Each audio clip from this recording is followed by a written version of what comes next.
ang mga masama dito sa daigdig. Kaya ang ginawa ni Noah, sinunod niya ang Diyos. Kaya doon siya gumawa sa ng mundo, pinakamataas. Dahil alam niya na mangyayari yung mga sinabi ng Panginoon. Gumawa siya ng isang barko. Tapos sabi ni Noah, ay hindi ng Diyos sa kanya, lulubugin ko ang daigdig. Kaya yung daigdig na yun, na panahon na yun, talagang pinulubog ng Diyos. 40 days bago, 40 days lumubog ang daigdig. And 40 nights. Then, sabi mo sa, sabi na Diyos, pinakamataas sa bundok. Ano ba yung pinakamataas sa bundok na Mount Everest? Diri mo, sa Mount Everest na yun, pinakamataas sa bundok sa buong daigdig. Umabot pa ng 25 feet ang taas ng tubig nung paglubog ng tubig ng mundo. Kaya wala natirang hydrosa. Maliban na kailan Noah sa pagkakatiwala nilang mga tao. Mga anak niya sila ni Noah, sila Ham at si Gam at si Gabin.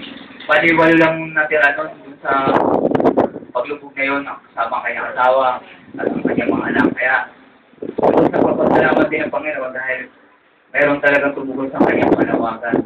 Amen? Kaya, dito po sa pangatlo, sa bilang government, nagkaroon din po ng pamahala ng tao. Gumawa tayo.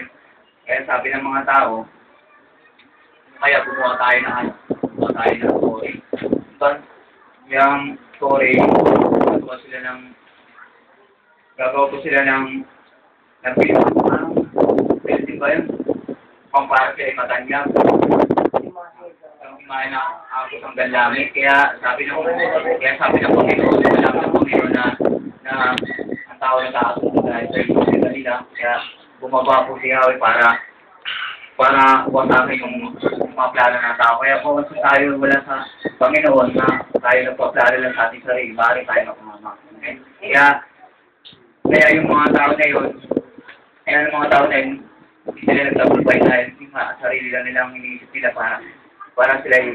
Kaya gusto nila mangyari yun, para mapantayin nila ang Diyos, diba?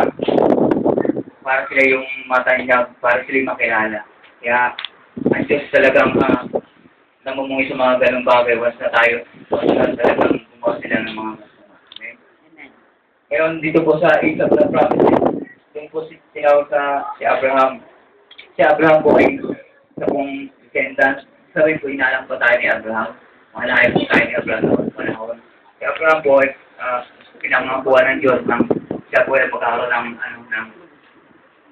father of the nation. Siya po yung magiging tatay sa lahat ng mga bansa. Ng maraming anak. Pero ito po ay binigay ng Diyos sa buhay ni Abraham. Kaya napakabuti talaga ng Panginoon. Once na tayo kahit sino mga po, once na pinagkatiwalaan ng Panginoon, tayo po tayo sa Kanya, huwag tayong pang pupunta sa Kanya. Kung sa po, mga natin pagawa ng Panginoon, sundin na po natin kayo. Kasi dating mga lipunta, ito namang sabihin ng Panginoon, talagang sinusunod sila. Diba? Para matupad yung mga pangako ng Panginoon para sa buhay ng Panginoon. Then, nagawa ko dati. Dito sa Age of the Law, kay Moises, sabi po rito, kaya ano po yung mga utos na pinaggalaw ng Diyos sa atin. Diba? Ito po yung di utos ng tao, kundi utos ng Diyos. Sabi po rito, huwag kayong mga ngalinga, huwag kayong magnanakaw, huwag kayong magsasaksi. Sabi ko, halalaga sa iyo, kapwa. Tayo po yun. Balisan po naman yun, di ba? Pero, dahil sa tayo nakakilala sa Panginoon, alam po natin ang tama't mali, di ba? Dapat igalang po natin ang ating mga magulang, igalang po natin ang ating mga kapwa. Ito po yung pagpapaalala na ng Panginoon sa pagkakilala ng Panginoon. Ibiglang ng Diyos na magkaroon tayo ng takot sa Kanya para hindi na natin gawin ang mga masamang gawain. Amen?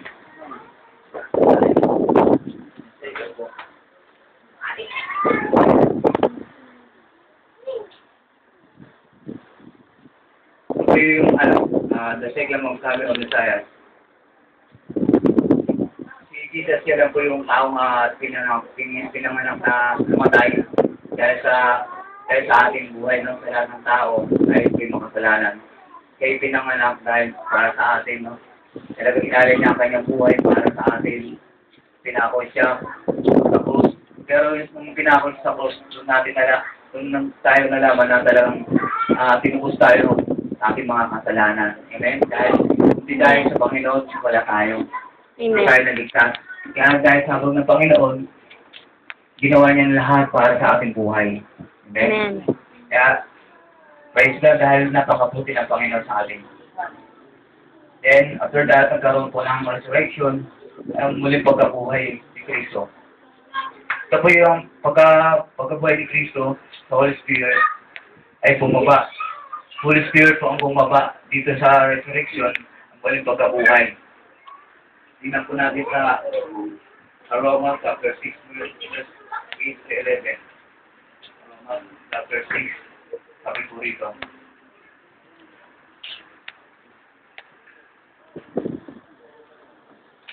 Medyo talagang ano na tayo sa pagbagong nagsasalita sa harapan. Dito po sa Romans chapter 6 verse 8 hanggang 11, 6 to 11. 8 to 11.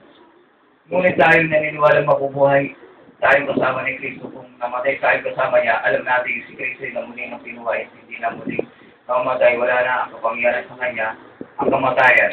Ang siya'y namatay siya ng minsalan para sa kasalanan.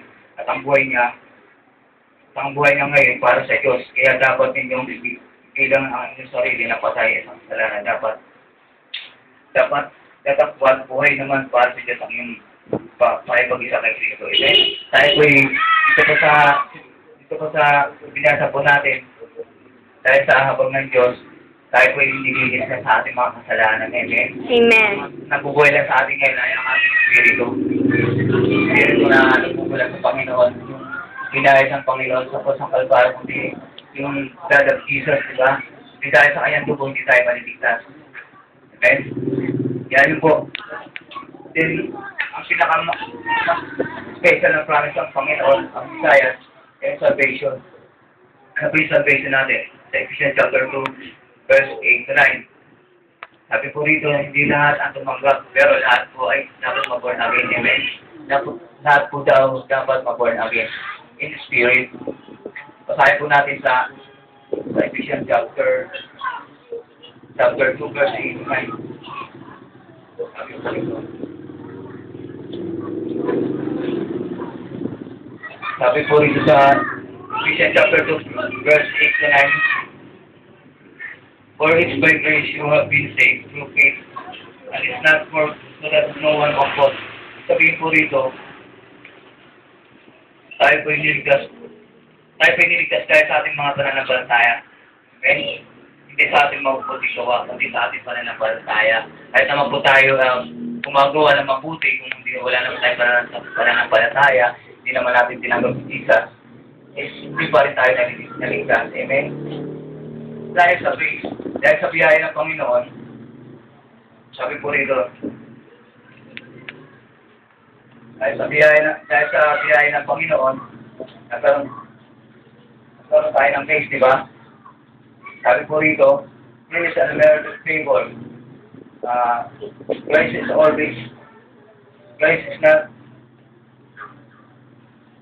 always some joy. Mayroon tayong kagalakan. Okay? Sabi po rito, grace upon blessing. Ito ay regalo ng Diyos.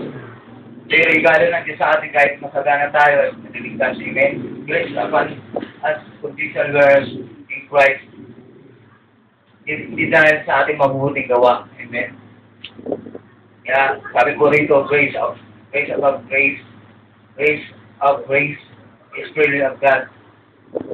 Amen? Then, sabi po rito, it's unmerited favor, grace is a favor. It's a costly price of salvation by faith through grace. Ito yung biyaya ng Panginoon lamang sa atin. Amen? Hindi po sa ating mabuting gawa. Kahit naman po tayo magawa, pero wala naman tayong mananampalataya, hindi po tayo malilimutan sa Panginoon. Amen. Kaya, sabi po dito, grace is empowering to your life. Grace is courage, joy, grace is to rejoice. Give freely, give show, favor. Kapag ay grace always comes by joy. Akala kasi natin, minsan tayo, pag sa nagdarasal tayo, akala po natin minsan, nag-grace na tayo. Amen. Hindi po ito religious, kundi bigay lang nandiyan sa atin sa forgiving of God. Amen. Tayo ay natures, tayo ay magbigay isang sa joy. And when it come overcome is full of joy, full of giving Christianity living. Dapat po tayo magbigay. Amen. Hallelujah. Praise God. Sabi po dito sa Romans chapter 20 verse 21. Romans chapter 5, 20-21. 5:20.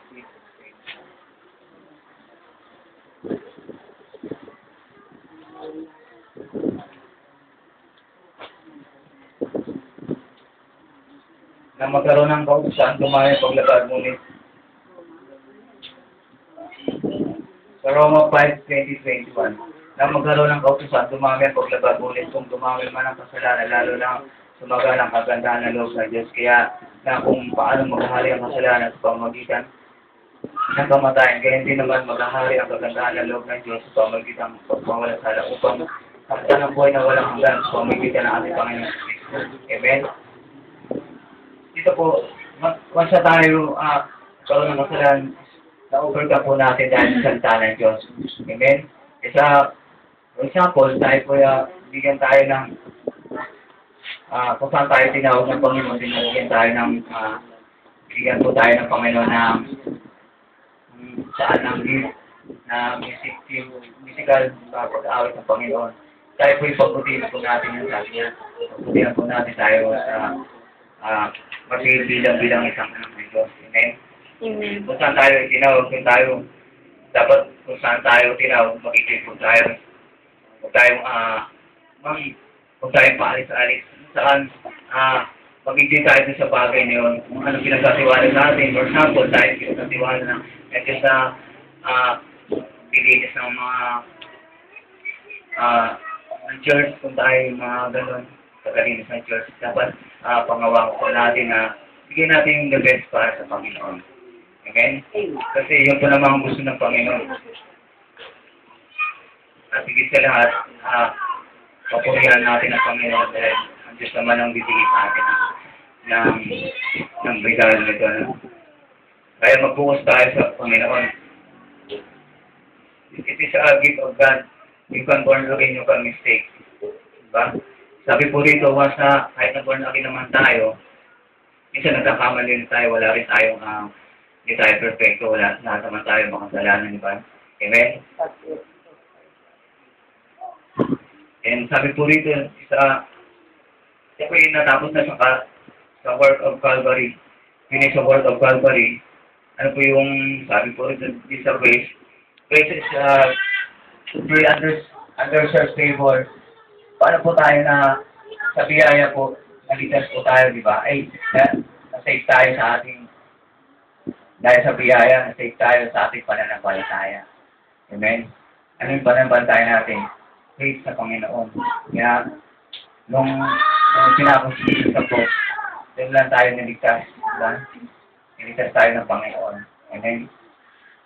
Then after that, nagkaroon po ng rapture doon, second coming of Christ. The Lord will come like a thief, sabi pa ng Panginoon. Of the right place, ng Panginoon. Ang Panginoon ay daring tulad ng isang magnanakaw. Kaya, once na tayo hindi handa, dapat po tayo lagi maging aware sa ating sarili. Amen? Pero bibigyan tayo ng Panginoon pag-asa. Yung pag-asa na yun, yung pagbabalik ng Panginoon. Amen? So, comfort, magkakaroon tayo ng pag-asa sa Panginoon. So, comfort niya tayo, and resurrection. Ano po yung mga fulfilled? Kinumfort tayo ng Panginoon, di ba? Number 1, resurrection of dead in Christ. Tayo po natin sa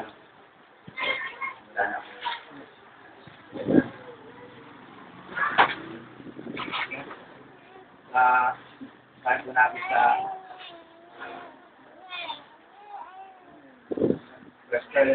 sa First Thessalonians 4:16.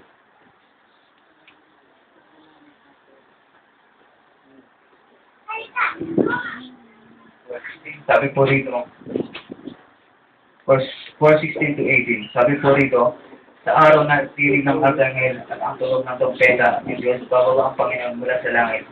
Bubuhayin muna ang mga patay at nanalari kay Kristo. Pagkatapos tayo mga nabuhay pa ay titipunin niya sa ulap at sama ang mga binuhay upang salubungin sa papurin ng Panginoon sa kayo makakapiling niya tayo magpakailanman. Kaya nga, magkaliwang kayo sa pamamagitan ng pag-aaral nito. Dapat po tayong handa sa Panginoon. Amen. Ano po yung mangyayari sa atin, ano may mga lalo sa ating buhay, you can stay the Lord. Pag-meditate sa Word of God, and for that, lagi tayo mapupuri sa Panginoon. Kasi hindi naman po natin kaya sa sarili natin kung wala ang Panginoon, di ba? Hindi natin po tayo may kainaan. Kailangan lang po natin ang Word of God para mapalak natin ang ating spiritual life. Amen? Yeah. Always read the Bible. Yun naman pong gusto ng Panginoon na magkaroon tayo ng spirit of time of the Lord. Okay? And after that,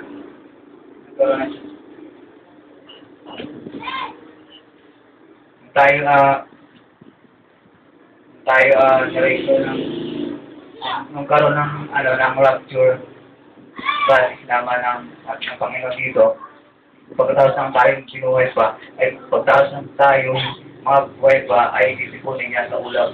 Ipo, tayo naman ng buhay, tayo kasama ng Panginoon sa kalamitan. Amen? Dahil sa kanyang mga pangako sa atin. Dahil sa mga sinabi niya. Then, pag tayo pala na sa langit na, heaven, karoon tayo ng glorified body. Amen? Glorified body na kahit di na tayo bang nasasaktan pa, bang hindi na tayo na kakaroon ng problema dahil talagang pag nandun na tayo sa langit, bang maging spirit na tayo, hindi na tayo talagang magiging joyful na tayo doon sa langit, hindi na tayo magkakaroon ng problema, wala na yung amen, wala na yun, magkakaroon na tayo wala na tayong gutom doon dahil ano na tayo nun, glorified body. Yan. Sabi ng Panginoon God of Savior, sabi dito chapter 2 verse 12 to 13.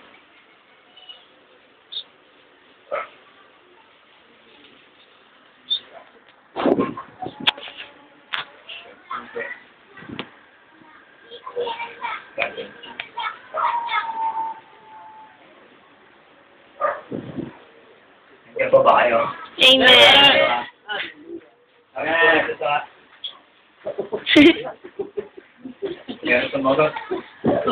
Sabi ko dito sa Tito chapter 2 verse 12 to 13. Ito ang isang maagay sa ating upang daligtan ng likong pamumuhay. Daligtan ng likong pamumuhay at gagawin makalaman. Kaya makapumuhay tayo ngayon ng maayos, ng matuwid at karapat-dapat sa Diyos. Samantalang hinintay natin ang ating inaasahan na dakilang araw, paghahayag sa ating nadakilan ni Diyos, na tagapagligtas na Jesus. Na si Jesus, pagkita ng kanyang galingan. Amen? Tayo po'y nag-aantay lamang sa pagdating ng Panginoon. Amen? Tayo po'y habang naglilingkod tayo, maging manatag lang po tayo, kahit naman po'y dumaan ng mga struggle, talagang patuloy lang po tayo. Kailan po yung sabi ng Panginoon na huwag tayong lalayo sa Kanya, huwag tayong mawawala. Kaya kahit naman po yung mga meron tayong hinahan, pagpatuloy lang po tayo, kahit minsan tayo napipisil sa mga iba, pero ang Lord naman nagbibigay sa atin ng ng kalakasan. Okay? So, praise the Lord. Nung matatapos ko na ito, wala sa akin.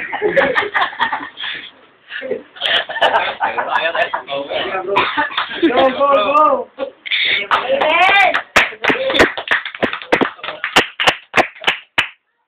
Tayo ng sabi ng Panginoon, be patient. Karoon tayo ng pagpapasense sa ating sarili, no? Kasi once na dumating Panginoon, wala na, hindi tayo may sasama sa karaya niya. And then, once na tayo sa kasala, nagpag na tayo sa Panginoon. Kaya yun po. Then, after that, sabi po rito sa 1 Thessalonica 4:16-17, 1 Thessalonica. 1 Thessalonica 4:16-18. Balikan lang po natin yun. Sa araw na iyon, kasabay ng malakas na utos ng kinig ng arkanghel, ang tulog ng trompeta, ang Diyos bababa ang Panginoon mula sa langit, bubuhayin muna ang mga namatay sa nangyari kay Kristo. Pagkatapos tayong mga buhay pa ay itipunin niya sa ulaw at isasama sa mga binuhay upang salubungan sa papawirin ang mga ng Panginoon. Sa gayon makakapiling niya tayo pagpakailanman. Amen. Kaya bibigyan tayo ng Panginoon. Once tayo nakasama ng Panginoon, bibigyan niya tayo ng award. Ano yun? Corona. Bibigyan tayo ng corona ng Panginoon. And after that, ito po ay may sinyal sa pagbabalik ng Panginoon. Sabi niya, don't give up. Kaya tayo, huwag tayo mawala sa Panginoon. Maraming trials, kahit maraming trials sa ating buhay. Patuloy lang po tayo. Spend time with the Lord. Tiwala lang tayo kahit ang man nangyayari. Hindi po minsan, siguro magpapatotoo na lang. Alam nyo, nalulungkot din ako. Alam nyo po, totoo lang. Time na ako nakakilala sa Panginoon. Pero, galing pa naman akong magpaumbog na galing pa akong masalamat sa Panginoon. Pero, sa grasya ng Panginoon, dito ako para kahit naman po may mga inuulog sa akin ng tao, pero hindi ako nagpapadala sa kanya. Kaya ako nandito nakatayo para ipagsigaw ang Panginoon na buhay. Amen? Amen. Yan po. Sa pagtatay po natin, may time na talagang parang siguro kailangan pa natin ng more spend time the Lord. Nagitig na Word of God. Hindi po natin pwede sabihin na matindi yan, matindi lang yan. Pero once na tayo pala nakatayo, naramdaman natin ang ng Panginoon na talagang siya ba yung grasya niya. Hindi, ako po nagpapasalamat sa Panginoon kahit alam ko na hindi nyo naunawaan minsan yung nasabi ko, pero ano ko lang, papasalamat ako sa Panginoon dahil hindi dahil sa kanya hindi na rin ako nabago. Lord to God. Kaya kahit naman po yung mga may persecution ng ating buhay, mga pamilya, mga anak, sa ating buhay, mga kapitbahay, mga sitwasyon tayo sa process eh. Pero salamat tayo sa Panginoon dahil bibigyan tayo ng kalakasan. Amen? Amen. So, pag ako yung history na nawala sa amin. Pero, Lord to God. So, yun na po. Ayun. Tayo kayo.